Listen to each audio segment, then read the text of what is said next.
Check us out to hear the latest on life in the volunteer state. Yvonnca and her guests discuss everything from life, love, and business with a Tennessee flair. It's a Tennessee thing. Always relatable, always relevant, and always a good time. This is Talking Tennessee, and now your host, Yvonnca.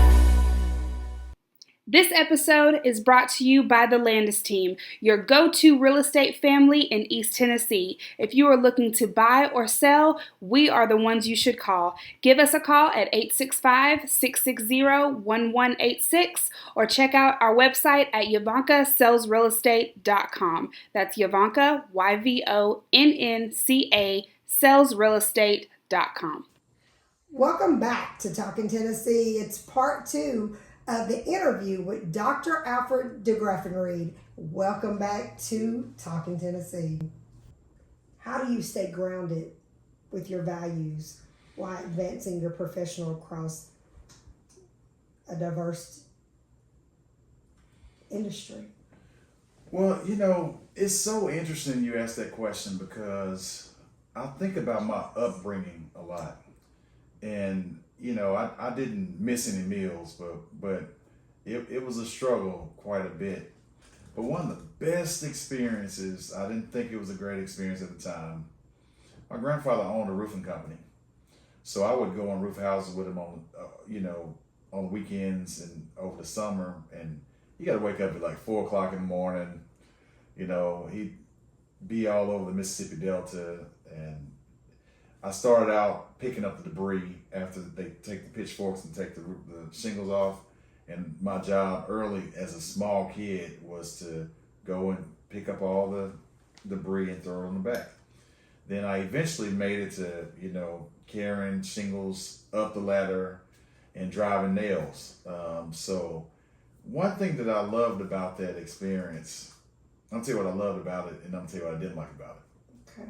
I love the fact that he would pay me $100 every single time. So if you're like 7, 8 years old picking up shingles and you go out for a few hours, here's $100, and he's gonna buy you breakfast, and he's gonna buy you lunch, and he's gonna give you $100.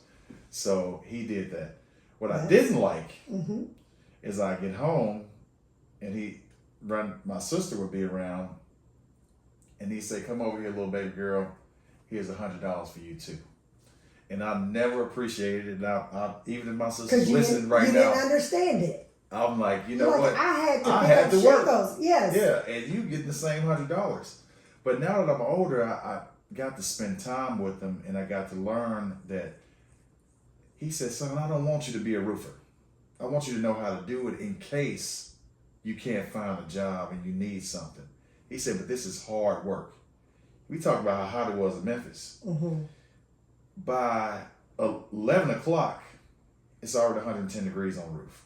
It's hot outside. Yes. And if you got to put tar up there, you're trying to fill a hole or something to fix a roof, that's hard work.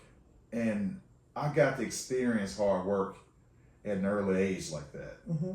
And I knew I'd never want to be a roofer. Right. But I like to see the amount of money he would get paid. He would carry so much. He taught you work ethic. He taught me work ethic.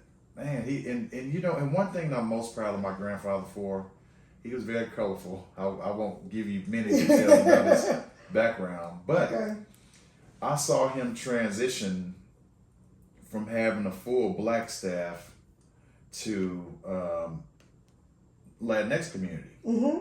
And one thing he told me was, he said, "Son, I'm going to pay them the same price, the rate that I pay my other employees." He said, "I can't understand what they're saying." He always thought they would talk about it. I'm like, "Granddad, they're not talking about you." My mother used to say the same thing. He said, "They're talking about me."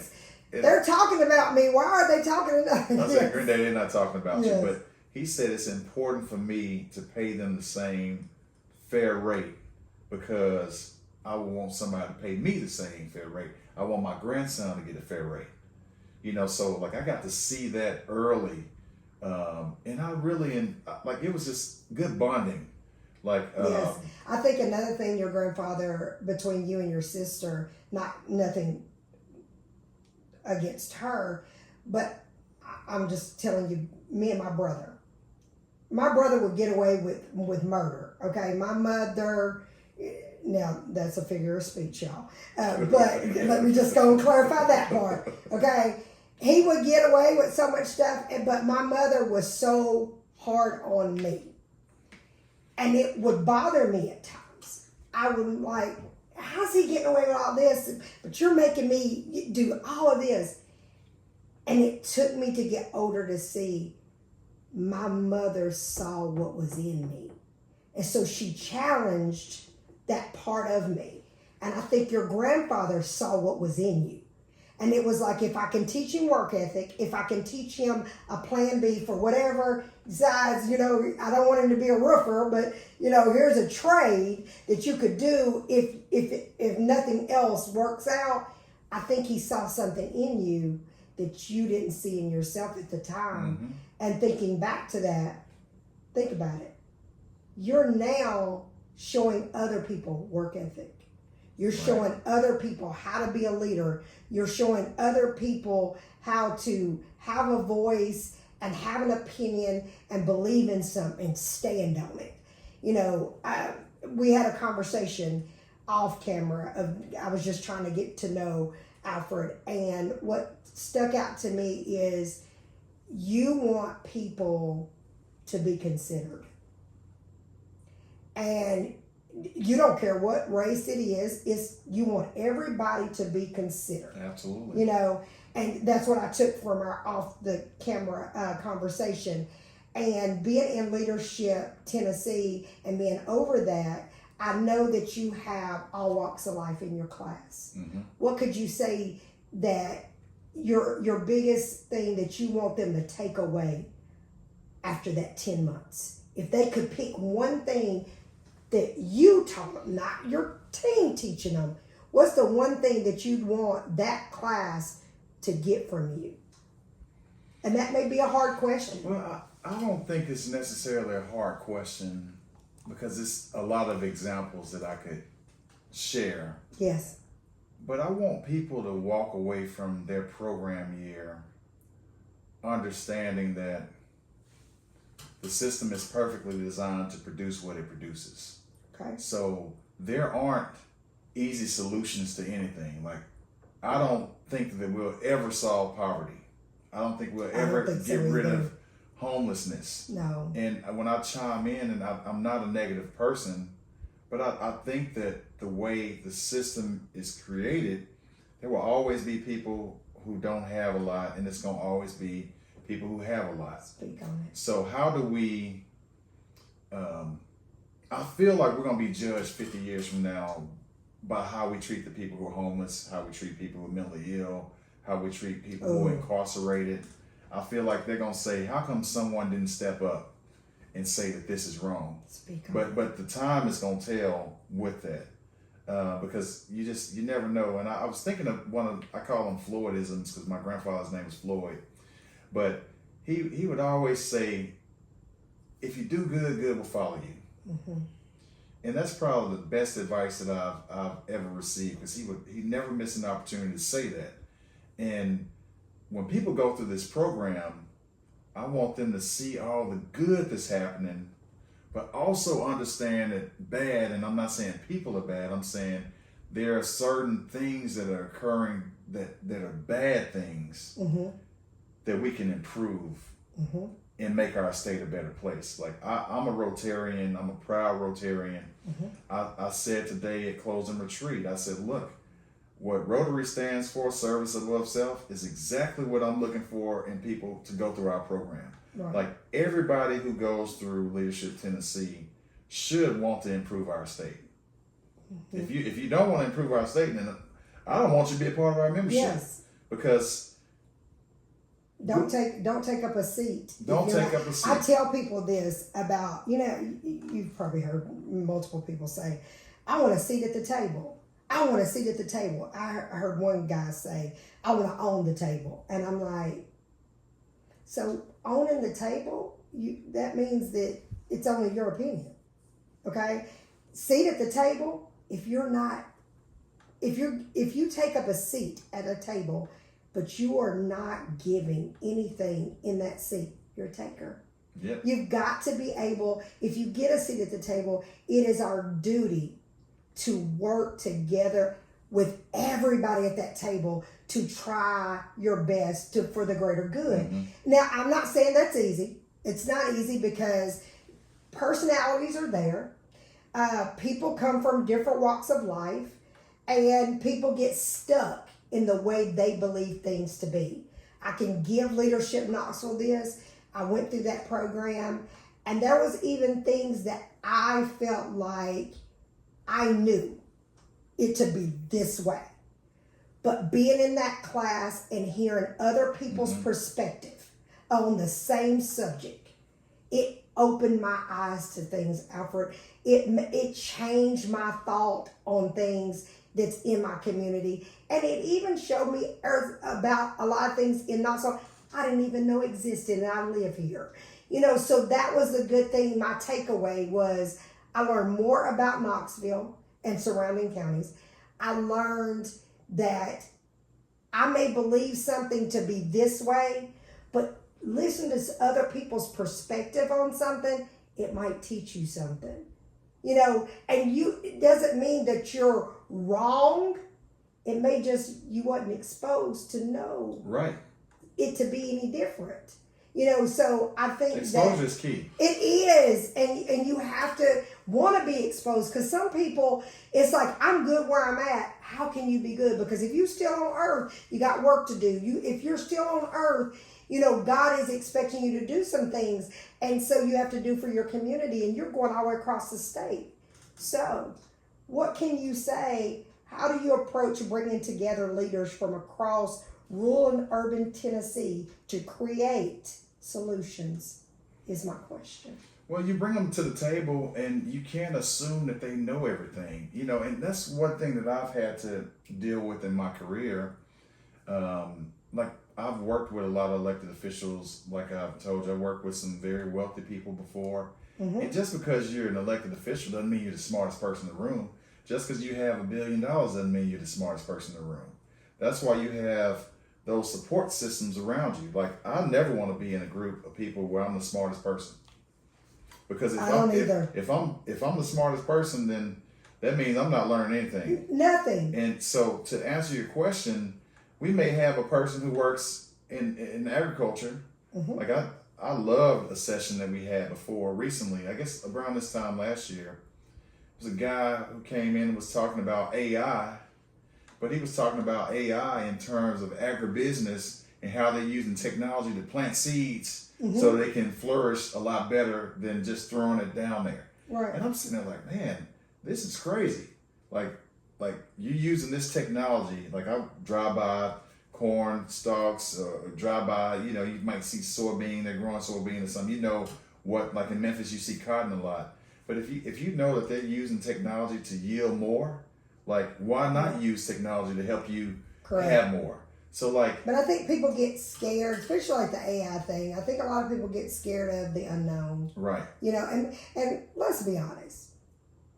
None of us like change, because change can feel uncomfortable at times, but you can't grow if you don't have any change that comes. You're gonna be stagnant. That's where you're gonna be. And I think that a lot of times, now granted, I can say that with change, we all want to be protected. We all want security, and that's what sometimes we get scared of, is if this change comes, am I going to still feel protected and feel secure? But I think that surrounding yourself with people, like-minded people that are trying to do great change for all, I think that's the key to it. Do you agree with that? Oh, I absolutely agree with it. I mean, I don't know if you saw me light up a second ago.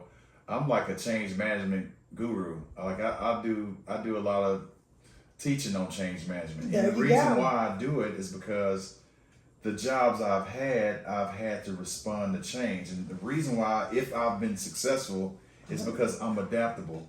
I know how to adapt to change. Yes. When you're stuck in one area and that's all you know, then that's going to be a sad thing. Like, one of my other mentors, I have a few of them, he always says it's the difference between 20 years experience and 1 year experience times 20.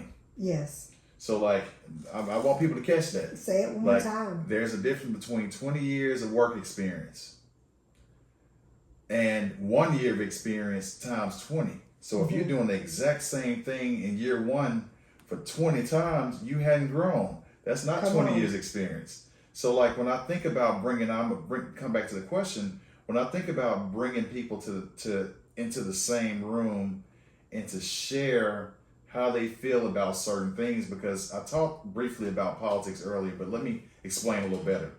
Go ahead. Education is not political, but the way we do education is highly Say political. that one more time. Education is not political. It should not be political, because we're talking about how we educate our students. It should not be political. But how we do education is political, because there are different standpoints on how it's applied. So we could take any subject. Like when you bring politics into something, it can make it worse. You know, and I used to be a political junkie. I still dibble and dabble and follow what's going on, but I can't get caught up in, what's going on with the media, right? Mm-hmm. You're only hearing one side of the story sometimes. You are. And that's one thing that's why I teach, I particularly love talking to high school students, because they're going to make a decision, like juniors and seniors, they're going to make a decision in a couple of years, going to impact the rest of their lives. So I like to talk to them and say, come on, let's think about what you really want to do and how you want to do it. Do you because there's this big argument right now about whether it's a return on investment to go to college. And when I'm talking to students, they're like, well, I don't know if I'm going to go to college. Well, guess what? College isn't for everybody. It's not. And, I don't want to force college down somebody's throat. Mm-hmm. But I say if I were a betting man, I'd bet on going to get an education, because I can show you the data. If you have a 4-year degree, you're going to make this much more money than someone who has a high school diploma. And every time you get another degree, but the misnomer is this, because the smartest people, like, I think I'm a smart guy, but I have way more common sense than I have book sense. And sometimes people have all the book sense and like, wow, that person's smart, but they can't do simple tasks. So I feel like I have a better approach to things, because I come at it from where I'm strong with. I'm very good on having a common sense approach to things, because I feel like I have my finger on the pulse. And I can kind of think, well, this is not going to work. I can't see that working out. I'm very logical. I try to think things through to its logical conclusion.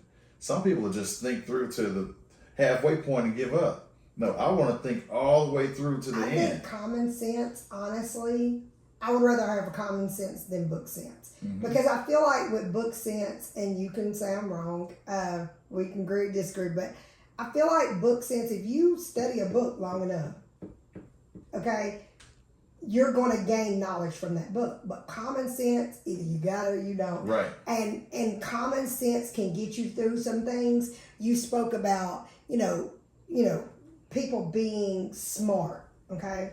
There's a lot of people that have every degree there is. But that's not what got them where they needed to be. I think opportunity, you can be less than smart, but if you are put in a room with opportunity, you can do anything with the right opportunity. Oh yeah. You know what I'm saying? Absolutely. It doesn't mean just, you've got to be this smart, because there's so many millionaires, billionaires, whatever you want to say, is if you talk to them. I think President Barack Obama said it best. He was like, don't go in a room of people that you think that's all smart and think that you're dumb. He said, because a lot of times you can go in that room and you're the smartest one in there, but because you just using your common sense on different topics, and you help the people that you thought was smart, you help them solve some of the biggest problems. I agree with that. Yeah, I mean, because that's what teams are made of. Like, you got to have people who think differently from you. If you around people who think identical to you, you're not going to grow. You're not going to reach your full potential. And, it's hard to explain that to kids because it's, kids in middle school and, they're silly. But Yes. but you have to figure out a way to understand that what you do now will impact things later. Like I didn't have social media when I was growing up. Social media came out when I was a college student. Yes. And you had to be in college to get on Facebook. But I'm so grateful because all of us had fun in college, right? Yes. So I wouldn't want my college career, with people with cell phones watching, people make mistakes all the time and do things that they're not proud of. I'm glad we didn't have that piece. I'm glad we didn't either, because there have been a lot of things exposed that we wouldn't want to be exposed. So that's, I agree with you there. When it comes to young people, what would you tell young people of today of becoming a leader? What would you say if you were in a room of young people? What advice would you give them about becoming a leader? Because a lot of times when you're young, let's be honest, when you're young, that's not something you really want to be, because you don't know the value of being a leader. Do you agree? I would say that I always call myself the accidental leader. Uh-huh. I had good grades in school, so my peers in high school voted me to be class president. I'm like, wow, I'm thinking in my head, why do you want me to be class president? Just because I do my homework? But what happened was I was placed in a lot of situations where I had to lead, and because of that, it helped me become a better leader.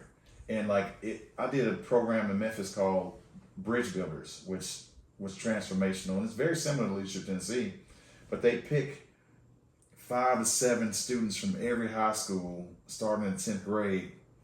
At least at that time, that's how they did. I think they've expanded, but they pick 5 people from public and private high schools, and then they take them through a monthly, they have to go to meetings every month. Then you have a week long. We did a week at the University of Memphis. I had a roommate who was the first Jewish person I'd ever met. We got a chance to talk about our faith, and our values and all that. And then the next year we went to Ole Miss for a week. But I knew so many people across the city of Memphis who were my age.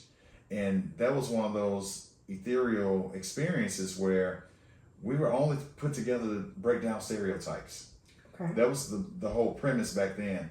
We got to break down stereotypes because at the time, and maybe even today, there may be some racial tensions in Memphis. Mm-hmm. So that experience opened up my eyes more than anything up until that point, because I got to see, wow, those kids in this private school, they're reading things that's not on our summer reading list. And even if it is a summer reading list, I might or might not read it, Right.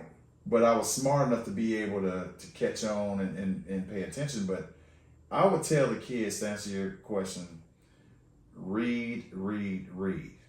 If you see someone who you think is a leader or somebody who's doing something positive, figure out their story. Find out their why. Mm-hmm. How did they become who they are? Mm. Something happened in their life where they got to the end of the road and it was a fork in the road. They could either go to the left or the right, and they chose which direction to go. Why'd they choose that? That's why I read a lot of I read a lot of nonfiction and biographies and memoirs, because I want to know, man, this person's a great leader. Like, what happened in their life? Or how did it get them there? Yes. What made them become what they are today? Yes. And I think this generation, I will say this, I speak a lot out in the community, and I hear a lot of young people say, well, your generation is so hard on us. Your generation speaks down to us. What would you say to young people of giving them the fight to keep going? Because what I speak is we all had to find our way. You see us now, you see my generation now, but we had to find our way just like you have. Mm-hmm. You're going to have to find your way. And I always try to speak life in young people and let them understand is you know what? We didn't have it all figured out. Right. We did not know. We had to make some mistakes, just like they're making mistakes, and they're going to figure it out just like we had to figure it out. But I try to speak life in them instead of tearing them down. What would you say to people of today? What should they be saying to young people? First, you got to do something. Like I've spoken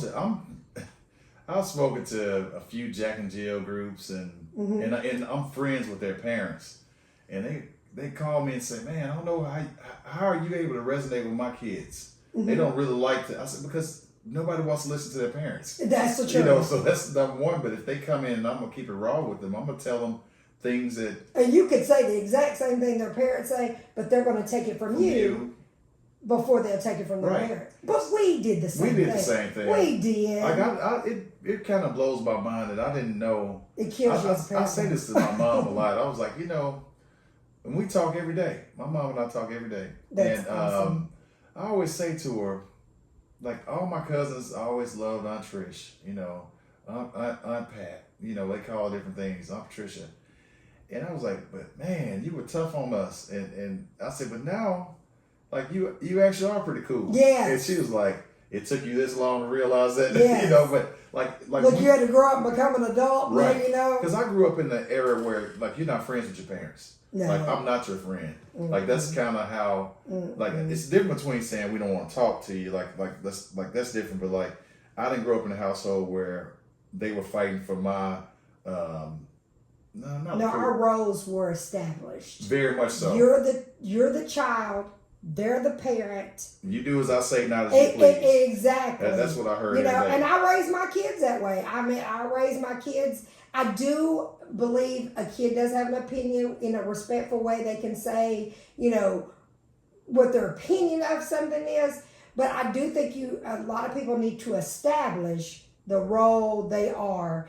And I think you can be friends with your kids. I think when they become an adult and they become responsible, then there's where you can, like with me and Adrienne is a real estate team, okay? And Adrienne, when she first came to work for me, she doesn't work for me now, we're partners now, but when she first came on the team, she worked for me. And I said to Adrienne, we have to go from mother and daughter to now I'm your employer.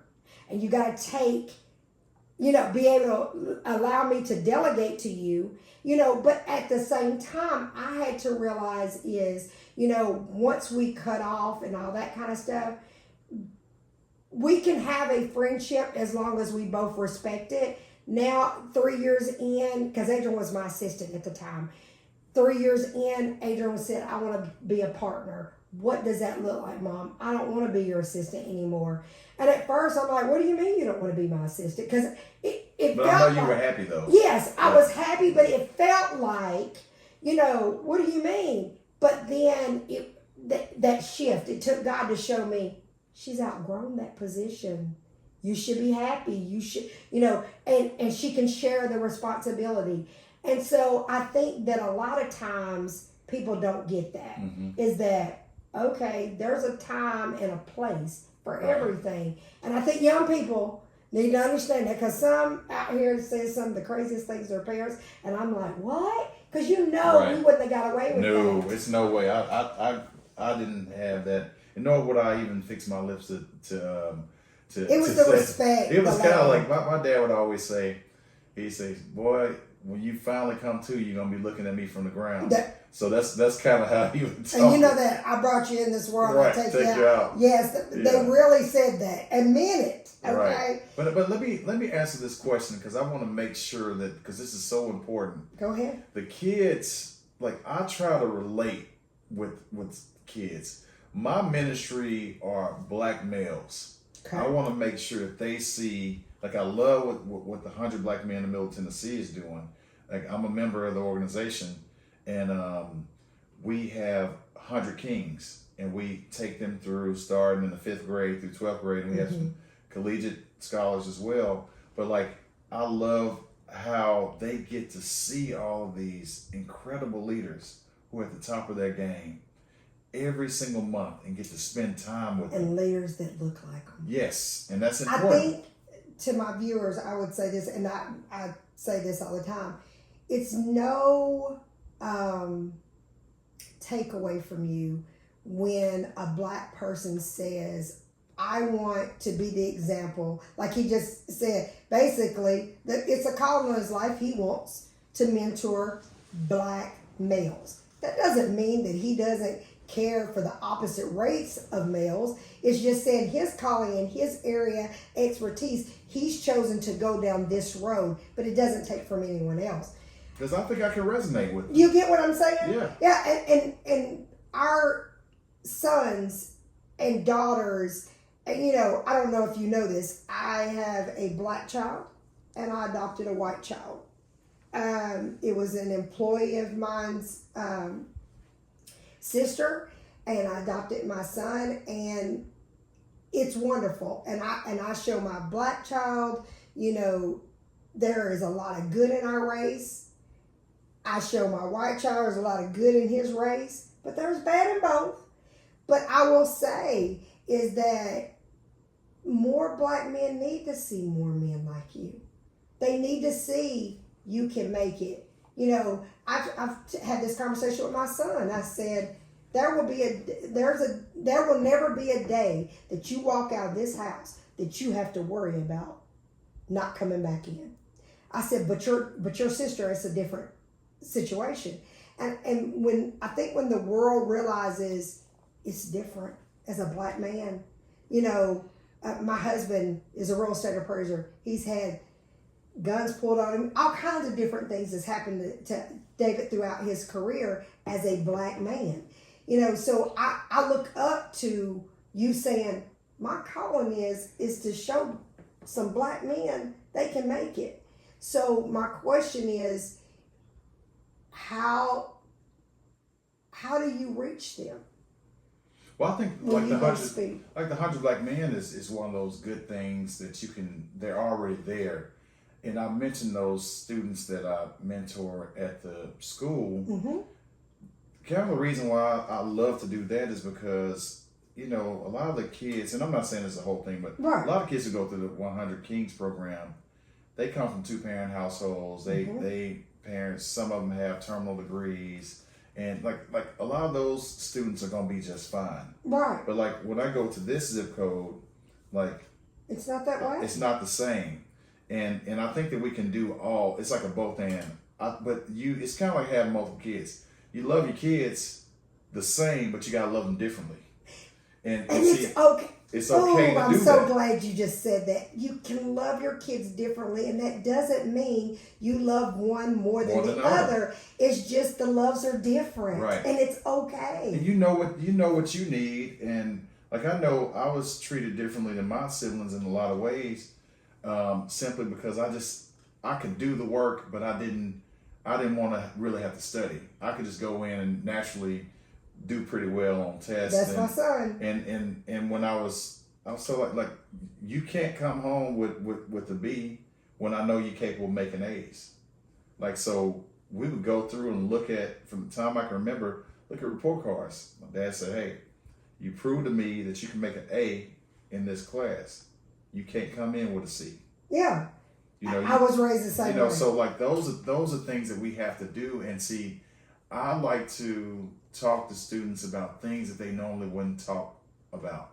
So like, it's not uncommon for you to go in somewhere and this little kid asks you how much money you make. Yeah. And I'll tell them the hourly rate. They don't know how to calculate it.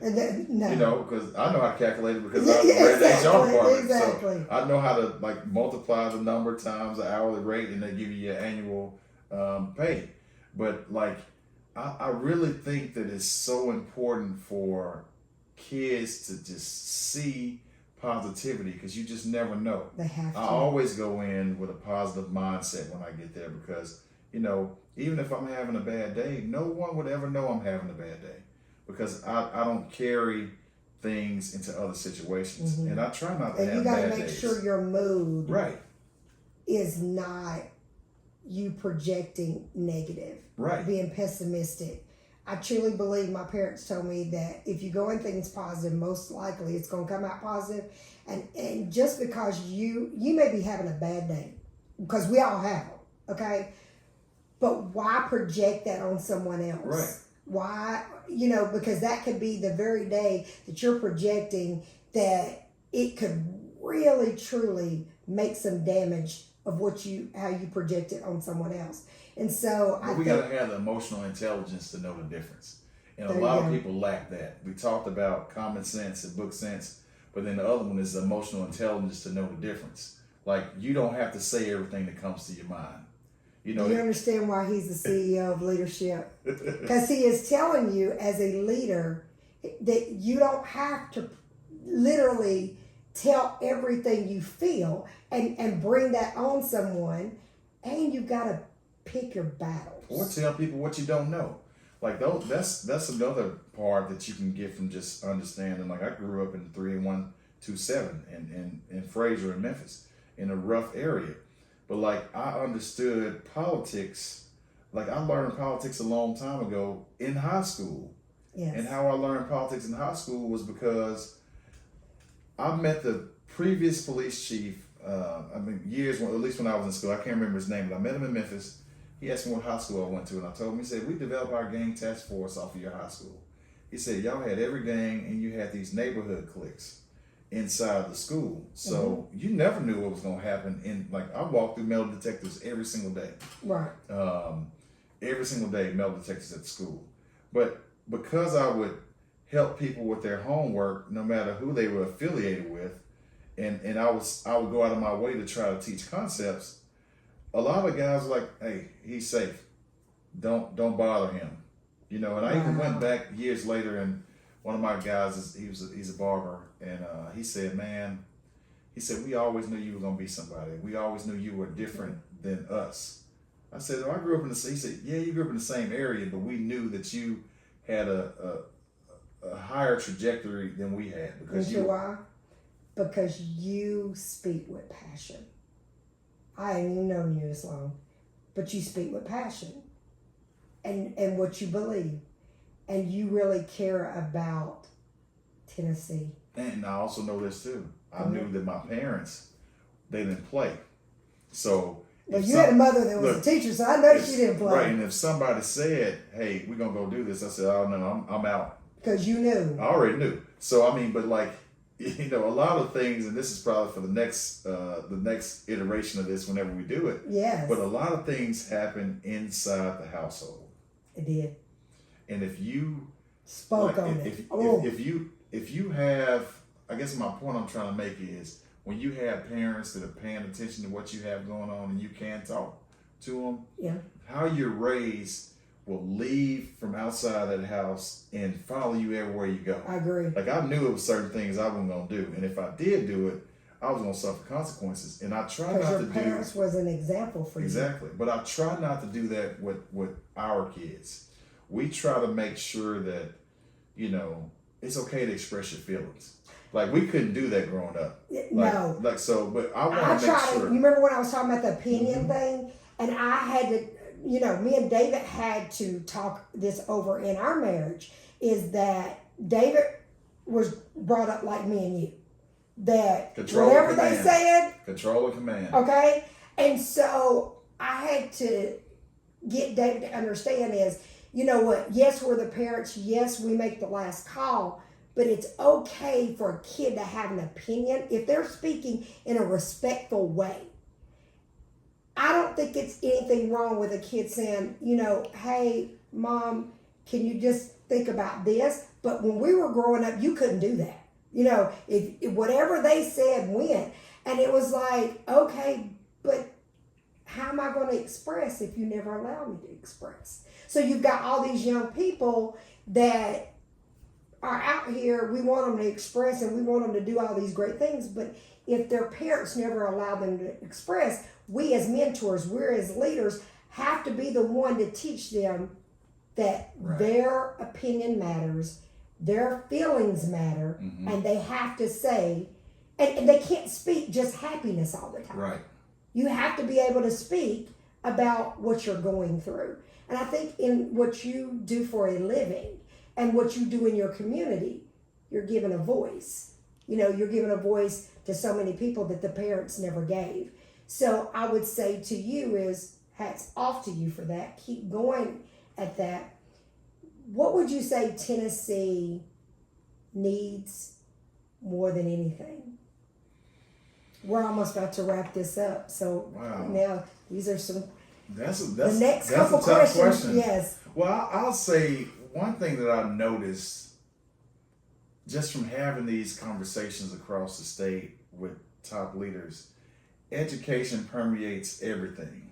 So if you talk about economic development, education's attached to it, because if you want to have economic development, people have to have places to send their kids to school. Correct. I mean, you talk about the prison system. If people aren't reading on grade level, then they're illiterate, then that's kind of a direct pipeline to prison. So like, we can talk about any bad thing or any topic, education always permeates it. And if we get that right, I think our state is doing a better job with education than it was 50 years ago. I agree. So, but I think that's something that we can't take our eye off the ball.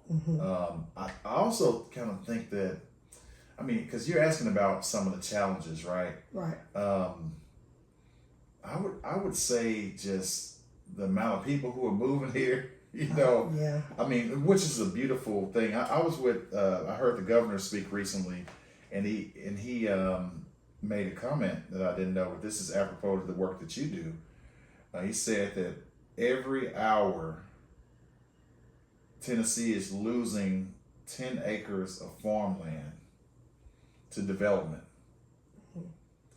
And that's a threat to what Tennessee is known for. We can't just let everybody come in here, move and we build, because then we're going to lose one of our most natural assets. Tennessee, for one, is about families. Tennessee is about home ownership, okay? But right now, there's been so many different big developers or big hedge funds that come in and buy up property and is making it be more rentals than home ownership. And Tennessee, this is a state that we teach home ownership. For a first-time home buyer, I will tell you, it's kind of difficult right now for a first-time home buyer because, you know, the price points in our communities. You know, people are making more money in some areas more than they've ever made, but it's the cost of living is still high. You know, a one bedroom in Knoxville, I don't know about Nashville where you live, but one bedroom here is an average of $2,000 a month. You know, that's a lot. Think about when we started, when we got our apartments. You know, that's a lot. And tack on it if you have children. You know, food is expensive, gas is expensive, just everything. I think Tennessee, as a whole, I will say this, compared to other states, we're still at a lower price than other states, but we still are expensive as well. So I think that's the biggest thing that we need help with is the homeless and people being able to have a roof over their head. Do you agree with that?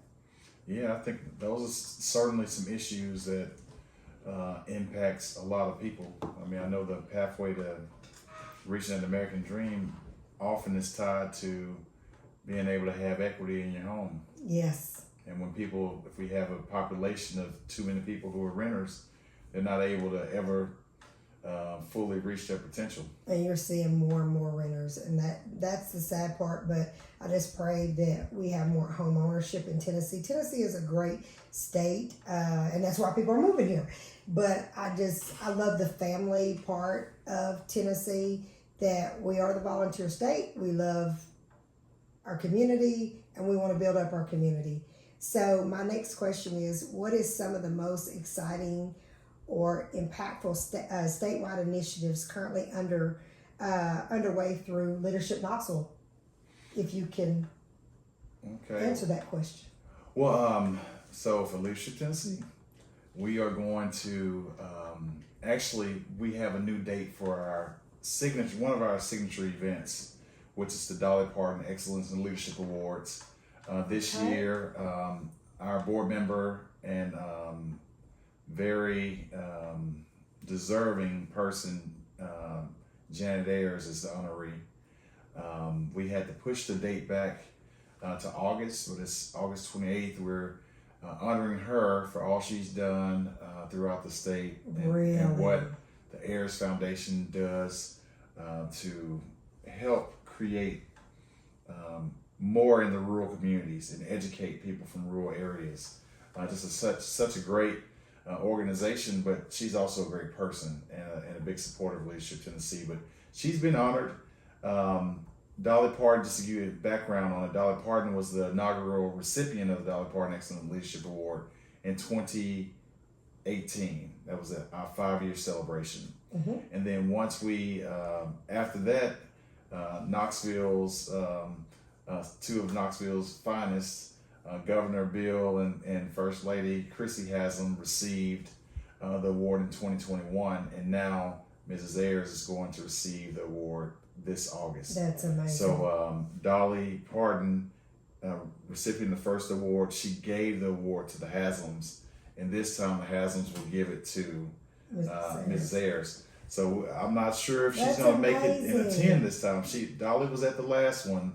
I don't know if she's going to be at this one, but certainly hope that she will be there. But it's going to be a great event in Franklin, Tennessee. We're going to be outside of Nashville in Franklin at the Franklin Factory, and more That's information August 28th. More information will be on our website, and it's not just for Leadership Tennessee alums either. It's for we'll open it up. We want to first sell to as many alums as possible before we open it up. But there'll be non-Leadership Tennessee alumni there as well. I would love to come. So I hope they open it up for others to come outside. Certainly, I'll let you know. Yes, most definitely. So what is the next, what in the future, you say the next thing that you want Leadership Tennessee to be known as? Well, the beautiful part of running an organization like this is Leadership Tennessee, although we're new, we were founded in 2013. Yes. It has a huge reputation across the nation, that goes to my predecessor, who did an excellent job leading it for the first several years before I got here, and I think our team has done a good job of keeping us on that upward trajectory. We're regarded as one of the top statewide community leadership programs, and we're also a community with others. So I'm on the board for the Association for Leadership Programs, which is the national board. Leadership Knoxville is a part of it as well. But we get together with a bunch of other community leadership programs across the nation, and we talk about what's going on. And that's really an insightful conference, because you get to hear from people who lead organizations similar to Leadership Knoxville and Leadership Tennessee, but all across the nation. And you get to learn. And you get inspired. Yeah, you get inspired by it. And I mean, like some would say, like I would imagine that people look at the role that I have and say, I bet you get tired of hearing the same thing. I'm like, well, actually, we don't hear the same thing. I mean, some things you're going to get every single time. Correct. But I mean, I think about like when we come here to Knoxville, Big Jim Haslam is just, oh my God, he is one of the most remarkable people I've ever met in my life. And when he can come and talk to our members about his life and all the things he's done and how much he loves programs like ours, he loves Leadership Knoxville, that's his baby, but he really cares about these programs. I heard from Senator Alexander last night said he thinks that these programs are so important to the overall fabric of our state and the region. It helps us think about issues, and not just think about it, but if things could be solved, we have the right people in the room from public, private, and nonprofit sectors who can actually move the needle in the direction we want to move it. Like that's the most beautiful part about running an organization like this, or or even being associated with it. It's like you get all these smart people in the room who care about the state and say, we want to do some things. I imagine we'll probably host a gubernatorial debate. We've done that before in the past. We partnered with the Tennessean and I guess USA Today to do those. And we're certainly going, because we're not about, you're probably thinking, well, that's political. No, it's not political. These are people who are running, and we want to make sure our membership and those across the state who we're associated with have the opportunity to hear from the person who's going to be the next governor. Yes. And to see it, because it's important. And that's really up my alley anyway, because I love the political side of it. I was going to say your political background. But those are things that I think that we do very well. I think to be critical of Leadership Tennessee, and I can't be too critical of it, but I'll just say I wish we had a little more rural representation. Okay. Like, I know we get to go to some rural areas, and we're working on that. We're going through our strategic plan. We already had it, and we're trying to fulfill what's in there for our metrics. But I really want us to, like, if you look at the state seal, you know what 2 words are on there? Do you know? I don't want to put you on the spot. The state seal of Tennessee. I'll call you in rather than call you out. Yes. But it says agriculture and commerce. Those are the 2 things that are on there. Yes. So if we're not focused on the things that make us such a great state, particularly the agriculture piece, and the people in the rural areas tend to do a little more farming than the urban areas, right? Right. So those are things we can get a little stronger in, and we're trying our hardest to make sure that we have a more diverse population of our membership. And I'm not saying diverse in a way that's probably a bad way to say now. Diverse in terms of, location, diverse in industry. Yes. Because we can't have 30 teachers, right, going through a program and we're going to talk about everything that's going on. Like, it's probably a good thing for teachers to have their own leadership program or something they can do. But this was designed to bring different people who would never get together of all walks of life into a room. Yes. So that they can talk about issues, because we make assumptions. And I'll never forget my first meeting with Big Jim Haslam. He said, Alfred, you have one of the most important jobs in the state. And I was like, wow, I didn't expect that. But what he said was, today we live in a society where people retreat to their corners and they point and say, I don't like Yvonnca. But I don't know her either, but I don't like her. Yes. And it's something about her I don't like. But we're going to bring you together, put you at a table, and then focus on some issues that improves our state. That's beauty. That's and get to know people. Get to know people. Who they are, instead of judging them across the room when you really don't know them, don't know anything about them.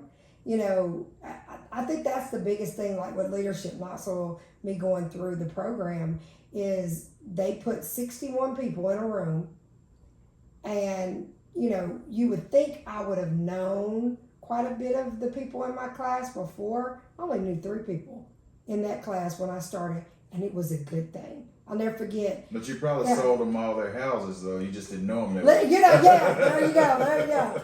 Yes. But I'm like, I said to Tammy, I'll never forget the first day she said to me, she was like, you probably know a lot of these people in here. I was like, Tammy, no, I don't. And she goes, she was like, is that a bad thing? I was like, no, it's a good thing. I said, because I want to meet new people, and I want to be a great leader.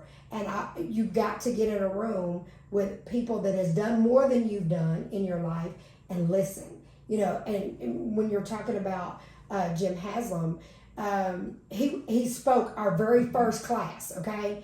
Him and his wife both were there. And both of them, shared. And what my takeaway from him was, this man is 95 years old, and he is still wanting to be a leader and wanting to make a difference. How can I ever stop being a leader when someone that has done as much as this man has done, he could say, I want to retire and I just want to, just be me for a moment. No, not Jim Haslam, because he stood there, he spoke there and said, you know what? Keep doing, keep working, keep trying to make your community better. And so I took away that, like, I got more to do. Right.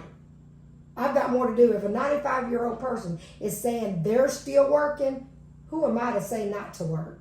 So I want to thank you for coming. No, thank you for having me. And sitting down and have a conversation. The door is open, always to you. You know, I would love to bring you back on one of our panel discussions because I think that you have a lot to offer, and I think people want to hear, you know, what is Alfred doing now? So thank you for coming. Thank you so much. And this has been great to be here and to just really think about some things that we do. And I just want to express my gratitude for you inviting me here today. Thank you.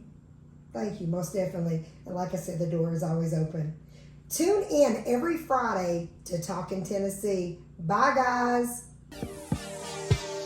Thanks for listening to Talkin' Tennessee with Yvonnca. Watch out for our weekly episodes from the first family of real estate. And check us out on the web, www.yvoncasalesrealestate.com. See our videos on Yvonca's YouTube channel or find us on Facebook under Yvonnca Landes and Twitter @Yvonnca Landes. And don't forget to tell a friend about us. Until next time, Yvonnca signing off.